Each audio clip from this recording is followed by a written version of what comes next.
On this episode, we talk about the biggest issue of the day, Thailand's big reopening. So if you want some insights into the ups and downs and what ifs of coming to Thailand soon, you'll dig this episode of the Bangkok Podcast.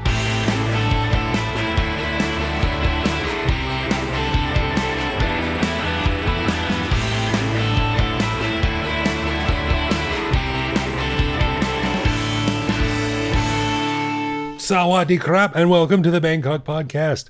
My name is Greg Jorgensen, a Canadian who came to Thailand in 2001, but on the day before I left, I got lost in Chatuchak Market and never made my way out. In fact, I'm still here. Send help. It is quite like catacombs, Yeah. you know, Chatuchak Market, no doubt. And I met Knuth, an American who came to Thailand on a one-year teaching contract 21 years ago, fell in love with the gritty hyper-realism of Thai daytime soap operas, so I never left. The gritty hyper-realism. All right, okay. That's funny. So actually the truth is kind of the opposite, but I figured I can make that joke given the topic of our show last week. Right? Where one of our listeners, our friend Eric, he wrote in with a good resource to find some. We were saying how Thai movies don't really show the seedier side of Thai culture, corrupt cops and stuff like that. And he sent us a link and said, actually, there are a handful out there. So yeah, Eric, we appreciated your contribution. I'm not going to revisit the show last week, but he was pointing out that there was kind of a movement in the 70s here where there were films that portrayed social realism and focused on social problems and tried to show Thailand the way it really was. But the bottom line is, I'm not sure those movies were that successful, and they certainly didn't take over Thai cinema. So I support those filmmakers and those films, but I still think our general point was probably true. It was probably true. right. Until then, we'll have to stick to the gritty realism of Thai daytime soap operas. That's right. Hyper-realism, gritty hyper-realism. Right. All right. We want to give a big thanks to all of our patrons who support the show. Patrons get a whole bunch of cool stuff, including our ad-free regular show a day early, behind-the-scenes photos and videos of our interviews, discounts on swag, access to our Discord server to chat with me, Greg, and other listeners, and various other things that aren't available to regular listeners. But best of all, patrons also get an unscripted, uncensored bonus episode every week where we riff on current events and Bangkok topics. We just finished recording this week's bonus show, and we chatted about how Thailand defines a quality, quote-unquote, tourist, and how it's very short-sighted to discount the economic benefits that, quote-unquote, non-quality backpackers bring to the country, as well as another Weed Watch update where we talk about the number of barriers that are being pushed in Thailand and how it still pays to be very, very cautious about what you buy and where you buy it here in Thailand. To become a patron, head to bangkokpodcast.com/support. You know, they say about being safe in Thailand, when in doubt, go home and lock your door. That's right. Make a good t-shirt slogan. All right, well, in this episode, we are going to talk about the big, bad elephant in the room, which is Thailand's so-called reopening. Now, we realize that the show will immediately become out of date when it's released because things are changing pretty quickly. True that. Something we try to normally avoid. But this is such a big deal that we figure we need to discuss it. And it really is a big deal because Thailand basically turned off about 20% of its economy overnight, and the fallout has been extremely bad for many people. So yeah, opening up to tourists can almost be seen as an existential issue for the Thai economy and definitely bears a bit of discussion. No doubt. Now, for those that don't know, Thailand officially reopened on November 1st, which is a bit over a week ago when this episode drops. And again, things are going to be changing quickly in terms of rules and regulations and stuff like that. But we thought we should just talk about the issue and sort of the ups and downs and positives and negatives and fallout that might happen because of it. Yeah, that's it. What do you think, Ed? Yeah, well, let's, for our listeners, let's give a basic scoop as of the time of recording. So what the Thai government has done is they've picked out 63 low-risk countries, and we're going to focus on those countries. Now, of course, there's close to 200 countries in the world, so 63 certainly doesn't cover everyone, and it might not cover you, our dear listener, depending on where you are. But if you just Google Thailand low-risk countries. You can see the list. So obviously we're not going to go through it because there are 63 of them. But we're going to cover the rules for people coming from those low-risk countries. Yeah, doesn't cover Panama, where my mom is from, where I'm trying to get her over for a visit. Yeah, unfortunately, no Panama. Maybe Panama will make it the next time around. We'll see. Yeah. But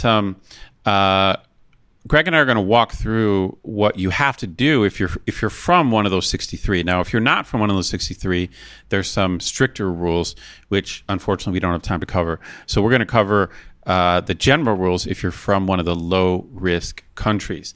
So right now I'm looking at the official scheme of the Thai government, which you can Google and easily find if you just Google Thailand travel restrictions. If you just Google that, you'll get the information.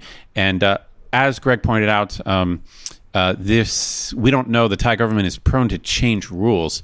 So so I think this information is probably valid for at least a couple weeks, probably maybe even the whole month of November. But it's always a good idea to do your own Googling and make sure the information is up to date. Totally goes. Now, the funny thing about the 63 countries is they have them labeled as exemption from quarantine. And then it says no quarantine. But then underneath that, it says, note, must wait for RT-PCR test result at the hotel for 1 night or until receive negative result. So it's so funny. This is funny. It's just the Thai government at work, or the TAT. So they're literally advertising no quarantine, but the fact is there's basically a 24-hour quarantine. Right. So no quarantine except for that teeny part of the beginning where you have to stay in quarantine. Yeah, that's right. No quarantine except for the quarantine. So they have this system called Thailand Pass, which is replacing the old certificate of entry, the COE.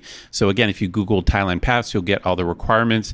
But basically, to get the Thailand Pass, you need proof of medical insurance with a minimum coverage of US $50,000, which I think for most foreigners, that won't be too bad. I mean, what do you think about that, Greg? I think if you're inside Thailand, that might be a lot of money, but for Thai nationals, it's not required. Yeah, I got to be honest with you. I haven't checked. I have pretty good insurance, but I haven't checked because I'm not traveling anywhere. So I assume that most anyone with a decent level of insurance will be okay. But right. So you need a minimum of $50,000 US coverage that you have to show proof of. You need to have an RT-PCR test that is issued within 72 hours before traveling. So basically, you need a negative test. What is an RT-PCR test? Is that the one on your nose? I think that's the nose one, right? So you got to do a nose test and show proof of that.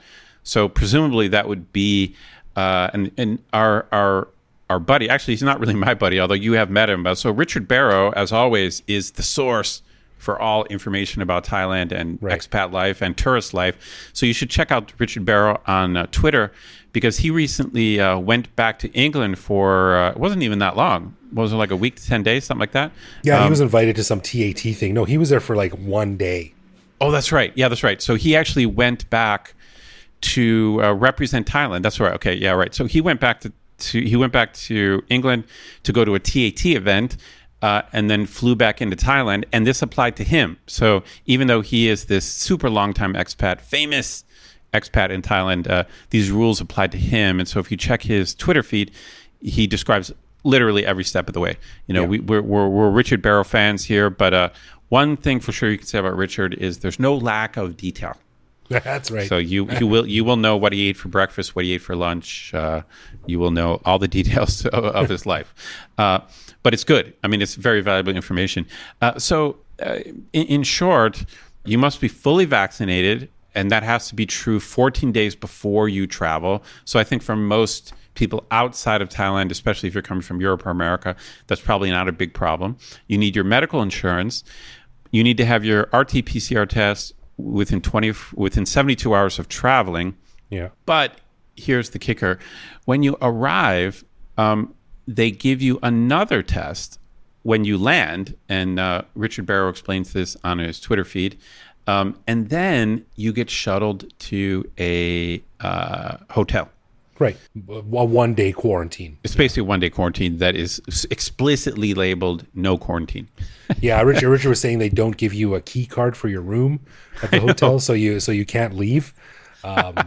Which is, I think, actually a pretty smart way of doing it. Like, yeah, try to leave. You can't get back in. But I mean, isn't it so weird? Like, why can't they just say a 24-hour quarantine? You know, it's funny because I saw the headline was no quarantine for vaccinated travelers, November 1st.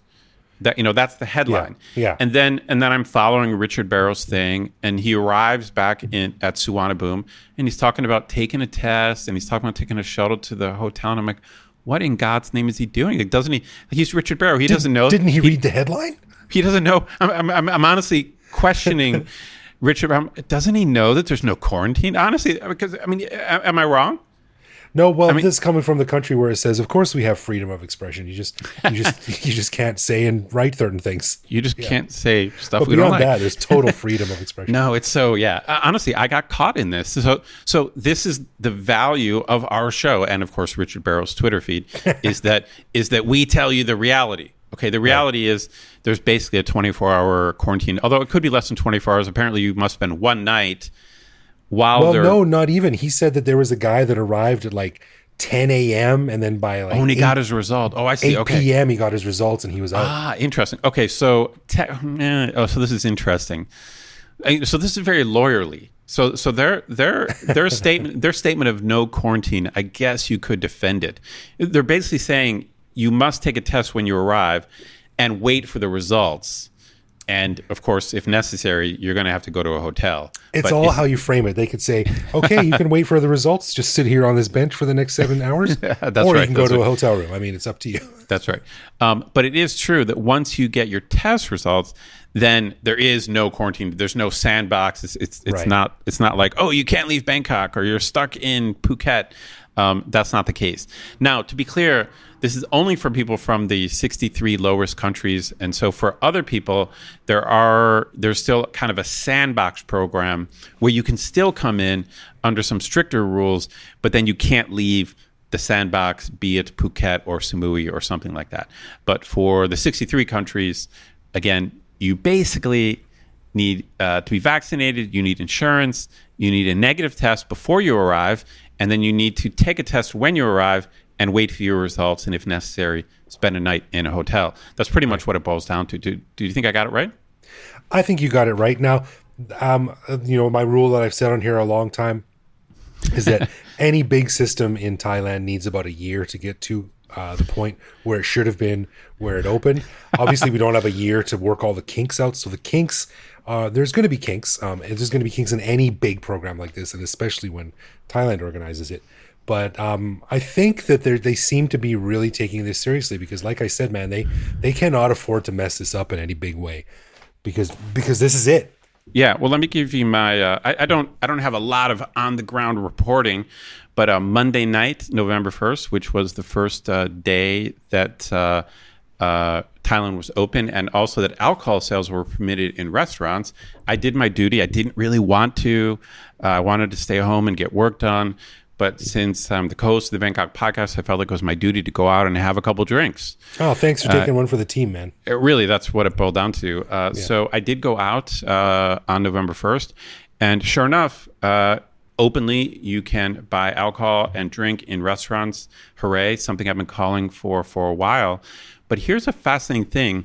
I want to claim partial vindication because last week, our listeners may remember that I was saying that the idea of having no alcohol and letting tourists in, that was never going to work. And then 2 days later, they said, we'll allow alcohol sales in restaurants. Yeah. So I think it was like the day our podcast dropped. I deserve some props. I think something that can't work. You can't open to tourism and say, oh, there's no booze, sorry. Even though Greg being the family man, it would not mean anything to Greg. Me and my goody two-shoes friends, we don't actually drink that much, so I don't care. That's right. But Ed, you're tied into the alcoholic pulse of the nation. Man, I feel so weird talking about this because I'm really not, but I really think just as a matter of policy, since I do I teach politics and public policy, and so it's just, if I was working for the Thai government, I would just be jumping up and down if my boss was saying, yeah, we're going to reopen and we're going to maintain the alcohol ban. To me, it's just pure insanity. And so they did back down, but there is a caveat. There's an asterisk, which is the alcohol only applies to restaurants, and entertainment venues, quote unquote, whatever the heck that means, are still officially closed. So that means officially there's no live music or music places, and there's none of the go-go entertainment places are officially open. So it's only restaurants. And then on top of that, 9 p.m., you got to stop selling booze. What if you get like a massive 3-liter last pour at 8:59 and just sit there and nurse this? I like the way you think. 4,000 baht jug of Guinness for the next 3 hours. That's genius. I like the way you think, and you can just when the cops come in, you can just say like, "Hey, I bought this at 8:59." Right, like check. The Here's same my way receipt. you didn't define entertainment venues, you didn't really define a drink either. Well, I'll tell you this. So Monday night, I'm out at my favorite blues bar. Now, there was no live music, unfortunately, but I was having a drink. And on Twitter, I'm reading about, so the blues bar is near Khao San Road, which reopened, and there were people there, and there were bars open serving alcohol. But on Twitter, I was looking at it, and it's funny, the owner of the blues bar, he was reading it at the same time because he's got friends who have bars down there. So we were discussing, and I got the impression that he wasn't sure what the cops were going to do. Like he being Thai, he knows that just because the Thai government says, here's the rule, that doesn't mean that there's going to be even any attempt to enforce it. But what happened on Monday is cops did go down Khao San Road and force the bars to stop serving at 9 p.m. But then subsequently, just reported on Twitter by people I follow on Twitter, they said around 10 p.m., some bars just started reserving. Which is the way things work here. Now, I don't know what happened. I don't know if the cops ever showed back up. But again, I feel partially vindicated that they realize they can't prohibit, but I don't like this idea of stopping selling at 9 p.m. Measure. Yeah, it is a half measure, but it is at least a half measure in the right direction. And at least there's no curfew. So to make clear to our listeners, they were smart enough to eliminate the curfew, because the curfew meant, like, if you were just on the street for any reason after 11 p.m., you were subject to being fined or possibly even arrested. to the purge. Yeah, that's right. Now, I'm reading this story in the Post, and it says that on Monday, this was November 1st, more than 30,000 people registered and were approved for the automated COVID-19 safety clearance under the Thailand Pass system. So the first day, 30,000 people registered. That seems to me like a healthy number. That's a lot. I think I've read a couple government spokespeople, and to me they sounded again, I don't agree with all their rules, but they said they sounded pretty measured. They said it's going to take a while for things to come back to normal. We can't expect things to go back to where they were. So they seem pretty measured. But I think people want to come back. I think they really do. I mean, over the last few months, you have made good points that there's places with there's other places with beaches, and you shouldn't expect a stampede, which is true.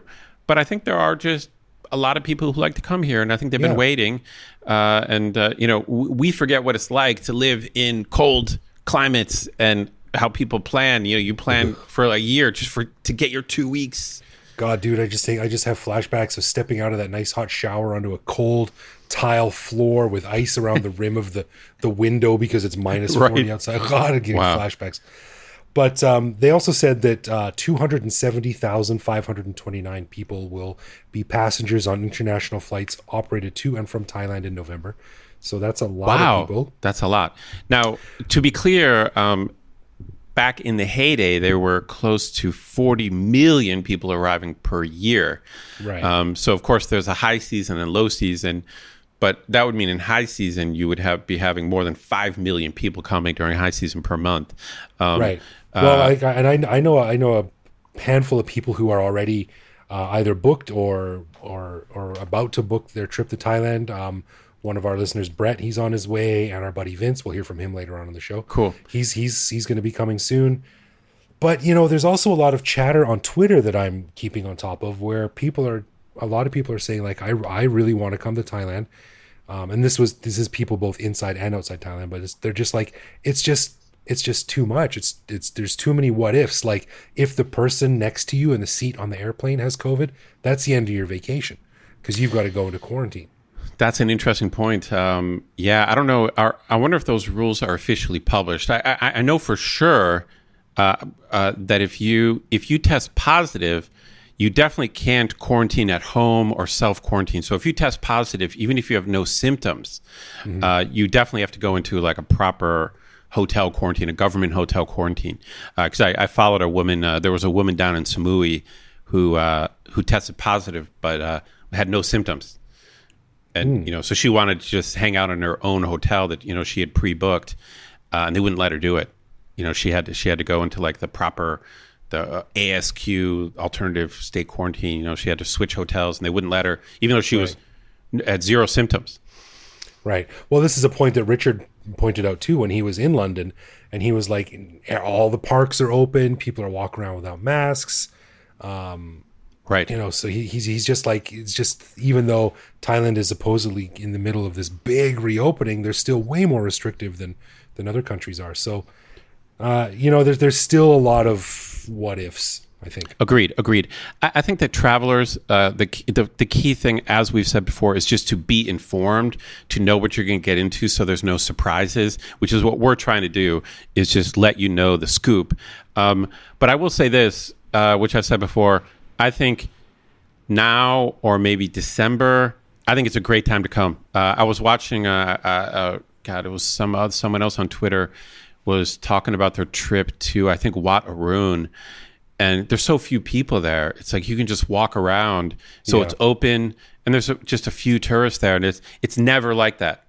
It's never, this is the best time to come to Thailand, as long as you're willing to jump through the hoops and the what ifs that Greg is talking about. This is it. I think this is the best time. The thing about nightlife is weird. You don't want, even if nightlife is open, you don't want it to be kind of empty. You don't want to be just like the only dude walking around, or you know what I mean? Right. I'm heading to Khao San Road to walk around by myself. Right, and these bars are open. That's happened to me during this quarantine period, where during this weird period we've had, where I've checked out Khao San and there's places open, and they're like, "Come in," and it's just empty. There's no one there. Right. So you don't want to be that, but at the same time, you don't want to be there when it's just. How many times I've been on Khao San many times where you can't even walk down the street. It's just packed. Right. Yeah.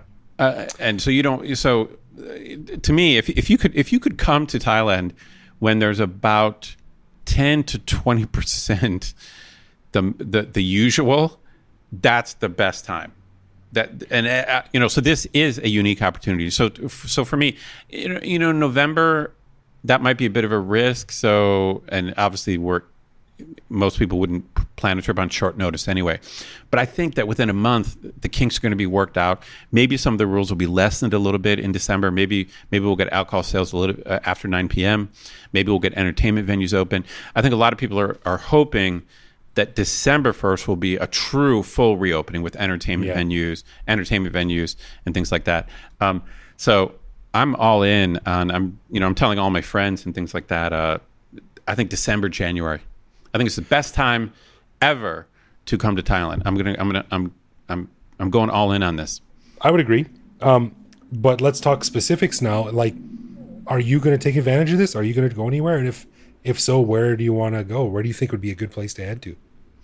For me, interesting. That's a good question. My recent feelings of guilt is how little I've explored the islands. And our guy, David Lukens, who's been on the podcast, the Thai island expert, man, his blog and his newsletter is is so tempting. So for me, it's just the bottom line is like Thai islands, they are idyllic. They are. You look at his pictures, and it's just that's paradise. That's the definition of paradise. Yeah. It is. Thailand is a beautiful country. Thai islands are idyllic. I mean, there might be peaceful and serene, and of course, if you go there, for me, that's what I want to do. But if you're a tourist, there's not going to be not much happening there. You're going to get incredibly beautiful, pristine beaches, especially since everything's been cleaned up. All the beaches have been cleaned up. So even a place like PP, Gao PP, I think, has been up and down over the years. There's been times where Gao PP got a lot of shit for being like ravaged by tourists and filled with trash, and it took a long time to clean it up after the tsunami. But I mean, just going to any famous Thai beach, whether it's Krabi, PP, Lanta, just going to any of those places, even just going to the main beach in Phuket, like a main beach in Samui. So like those are the places I would never go. Like if you were like, exactly, dude, yeah, if you were like, dude, let's hit Patong and Phuket, I'd be like, no, I'm not going. Like that's insane. It's just jammed with a million people. But actually, you could go to one of those beaches, and they're actually beautiful. Those are beautiful beaches. It's just normally there's 1 million people on the beach with you. Right. It's like that quote from Clerks. Like this job would be great if it wasn't for all the effing customers. Yeah, I mean, that's basically true. I mean, so whatever. I think so. You don't even have. So for me, being a longtime expat, I'm not going to go to the main beach on Samui or Cement. I will branch out and go someplace more obscure. But I think for even if you're a first time traveler, you could just hit Samui and Phuket. Or even Pattaya and Pattaya, Jomtien, and there's just going to be there's probably going to be 10% as many people as normal, even in December, maximum 20%. Like there's no way things are going to recover within 5 or 6 weeks. So they're not going to recover to more than 20%. No way. If they get 10% as much as usual, that would be considered a huge victory. Yeah. I'm going to make it a point to head down to the Grand Palace. Nice. That's a good point. That's a good point. I avoid that place, and I tell people to avoid it unless they like getting poked in the eyes with selfie sticks. But now is a great time to see it. And did you know? I don't know if you've been down there recently, and listeners, if you haven't been down there, you might be surprised. But there's a ton of construction going on right in front of the Grand Palace now, because they're building underground walkways from the Grand Palace to the Tatien Pier. Tatien is the one there, right? That's right. Yeah, sure. Yeah, that's correct. And up to the old amulet market a little bit. So I'm really curious as to how all the scam artists and touts are going to be handling that. Like, are they going to be underground now? Like literally underground scam artists?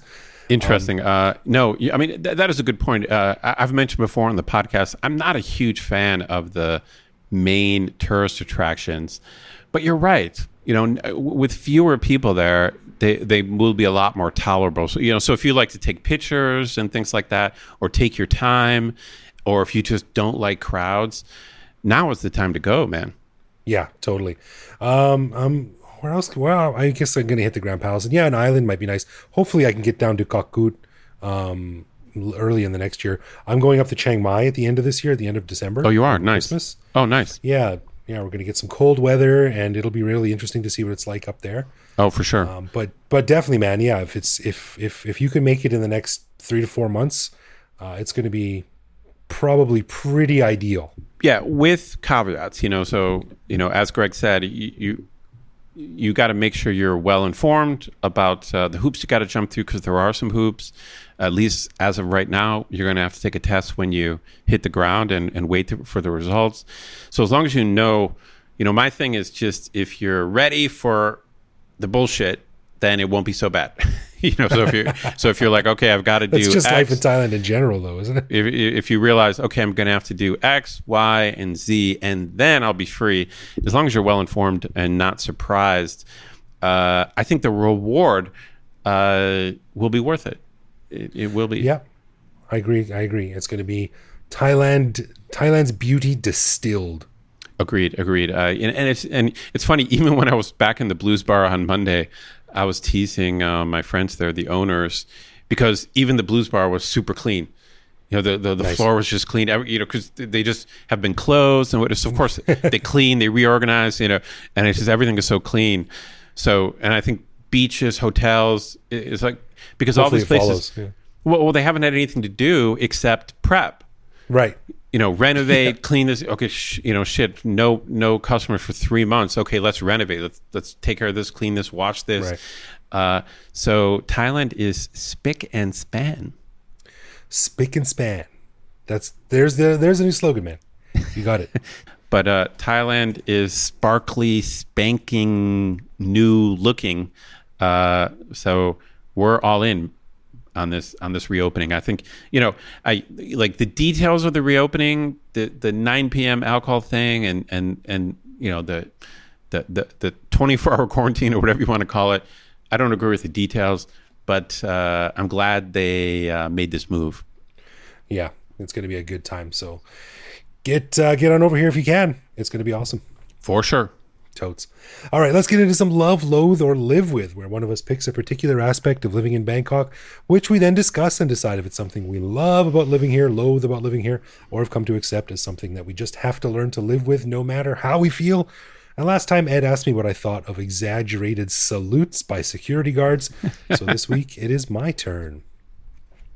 So Ed, you're a noodle guy. You like noodles? I do. Sure. Yeah. Have you ever had anyone make a really nice looking bowl of noodles for you, and then you're watching them? They put the spoon in there or chopsticks or whatever, and then they put a big heaping spoonful of sugar on the noodles. Oh yeah. Well, I mean, in a way, this is really a more general problem. So it's not even restricted to noodles, but we, I can focus on that. Yeah. So, yeah, of course, in that particular case, I would loathe the fact that sugar would be added to that type of dish. Same. But there's many other dishes, including things like fruit juice and things that the Thai people will sometimes add sugar to. But since you're asked particularly about noodles, yeah, I mean, I understand fruit juice because like you get a really tart glass of pineapple juice, you want to sweeten it up a little bit, but noodles, who eats sweet noodles? Well, just to clarify, I don't think sugar belongs in any type of fruit juice, but whatever, you do you, dude. If that's what you think. But certainly, yeah, it's funny that it's just funny how sugar or added sugar, because of course we do add sugar to a lot of stuff back home, but we don't really directly add it to main dishes, whereas we add salt to main dishes. Isn't that weird? Yeah, I mean, maybe for Thai people they don't get it. For us, sprinkling some salt in some bland soup would be normal, but we would never, right? I'm right. Or like we would never sprinkle sugar into a bowl of noodles. No, sugar is for like cereal. That's right. Noodles. I just think it's a weird dish to put sugar in. That's right. I mean, yeah, typically when I just think about the food I ate when I grew up, you would put sugar in cereal, and then sugar might already be sprinkled on dessert, but it's not. I don't remember. You don't put it in a main course like we don't entree. Yeah, that's right. The weird thing about sugar is it's not really a condiment. It's not. We don't use it. I mean, you might put. I guess the reason we think of sugar as a condiment is that it goes in drinks like coffee. People put sugar in coffee, right? Yeah. So I'm going to go loathe. I'm going to go loathe, but this is really a much more general problem of Thai food, where it's just in general it's too sweet. Yeah. Or Thai people just love super sweet stuff. Yeah, they sure do. So I'm a loathe on this one too. Yeah, that's an easy one. And it's funny, all these food things. I want to be clear to our listeners, and I know we've got some new ones. I think it's very important to try stuff with an open mind, or open mouth in this case. But man, if you don't like something, there's nothing wrong with saying you don't like it. So you and I, we don't like durian. We don't like fish sauce, even though these are like Thai people tend to love these things. So whatever.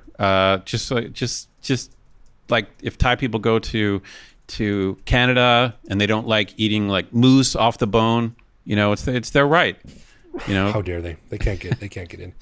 But you know what I mean? Moose off the bone. Actually, Thai people would probably love moose off the bone, to be perfectly honest. You wouldn't even have to change the name that much. It'd be Khao Ka Moose. That's right. That's right. Yeah, I think we're both loath on this one. Yeah, loath for sure. Yeah.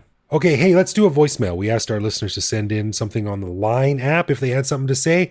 And this week we heard from our buddy Vince. And I got to say, Ed, this one made me LOL. All right, let's hear it.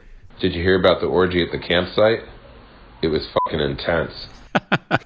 I never heard that one before. I laughed. All right, dude, that was pretty weird, but funny. I liked it. That's great. Thank you, Vince. Yeah. More voicemails. We like them. Okay, a final thanks to all of our patrons who support the show. Patrons get a ton of cool perks and the warm, fuzzy feeling knowing that they're helping support the show. Find out more by clicking support on our website. And connect with us online. We're Bangkok Podcast on social media, bangkokpodcast.com on the web, or simply bangkokpodcast@gmail.com. We love hearing from our listeners and always reply to our messages. Yeah, we do. You can also listen to each episode on YouTube. You can send us a voicemail online that we can feature on the show, or even just reach out to me directly on Twitter where I am BKK Greg. So thanks for listening, everyone, wherever you are. Take care of yourself, and we'll see you back here next week. For sure.